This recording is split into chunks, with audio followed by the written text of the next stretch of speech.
1 week into camp, Corey, have you picked up anything of note that's meaningful?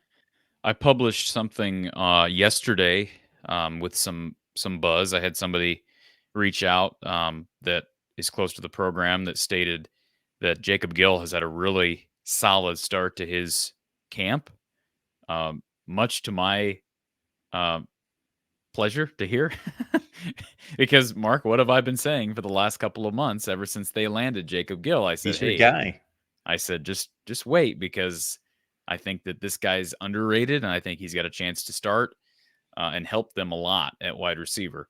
So that's been the one guy that has stood out. I was told he scored 3 touchdowns.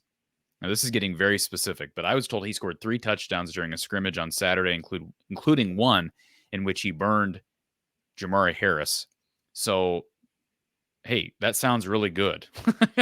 And I keep hearing the same thing that I heard during summer: speed, sneaky speed, um, solid pass catcher, good hands.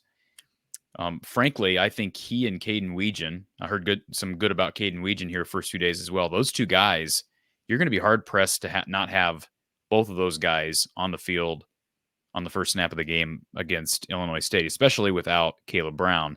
Now, I think Seth Anderson would like something to say about that. Jarrett Bowie would like something to say about that.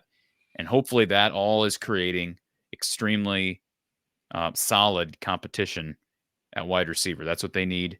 So that was one thing that I gathered. It sounds like John Nestor has looked the part so far, the second-year guy out of Chicago, Marist High School, who's looking to potentially follow in the footsteps of a Cooper DeJean at that spot opposite Jamari Harris. He has looked good so far, but that is going to be a battle. In fact, I published a segment from our recent show with Coach Patterson in which we talked about the importance of figuring out who is going to be playing on the opposite side of the field to Jamari, because there have been times, one being Purdue, I think I said on the show was 2018. I actually think it was 2017 when Jeff Brom, I mean, he knew how to play against Iowa and attack the boundary.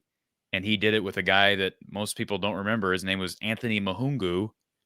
And he attacked Iowa's cornerbacks, I think 3 different corners over the course of one drive, because Phil eventually decided we can't keep our best corner on one side of the field and watch the other side get burned. And eventually he brought him over, and I think it cost him at least 1 touchdown.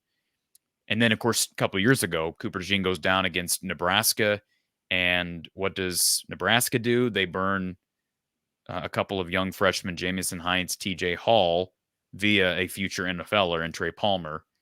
And again, Iowa didn't bring, I believe it was Riley Moss, over. So I think you're going to see more, and that's what Coach Patterson brought out. You're going to see more flexibility and more willingness, I would hope, from Phil Parker, especially given the inexperience of that other spot. You know, you just hope that Jamari's having an excellent camp and he's had an excellent offseason, because he may need to be a little bit more flexible than your number one corners have in the past at Iowa. And that's a big load because they've had some great ones. And maybe Jamari can have that type of a year where all of a sudden he's a, top 3-round, 4-round draft pick. I think he needs to show out this year in order to be able to do that. But they got to figure out who's playing opposite him, whether it be John Nestor, whether it be TJ Hall, maybe it's Jamison Hines, who got time a couple of years ago. His name, again, he played in that Nebraska game, got burned, but he's got game experience. Devin Hilson's got really solid experience on special teams, former running back. And then the one guy I haven't mentioned, really, I think the top 3 guys right now at that other spot, you'd have to think are Nestor, Hall, and then Deshaun Lee, who got a lot of time last year when Jamari Harris was down. But Lee struggled in the Big Ten championship game. That's another thing Coach Patterson brought out. Michigan hit him, I believe, his side of the field. I think they went 8 for 8, throwing under Deshaun Lee, and he struggled. So, it's going to be interesting. And then, of course, what happened against Tennessee. It's going to be interesting to see from a philosophical standpoint. We've talked about a degree of stubbornness even with Phil Parker. And that's maybe one of the things that's made him great. I think he shares a lot of that with Kirk Ferentz. But you do wonder if now's the time, losing Cooper DeJean to the league. They could have easily brought him back, Mark. He could have decided to come home and imagine how good this defense would have been with him. But maybe this is the time when Phil is even more flexible and willing to kind of play his cards differently as it relates to the back end of that defense. So those would be the things. But I've heard good things about Nestor, good things about Jacob Gill, good things about Luke Lachey. He looks really good coming off that injury that took him out for the year last season. And so far, so good from Cade. Heard really good things. I got somebody messaged me today and said that Brevin Dahl, freshman Brevin Dahl, apparently, let me find the message that I was sent here just a few hours ago.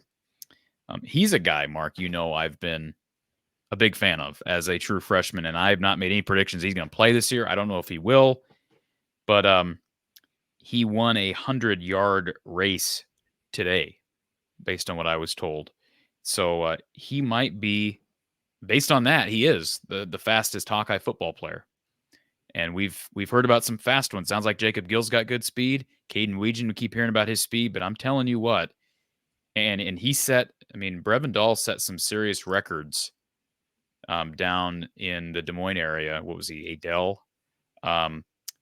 He's a guy who has got wheels.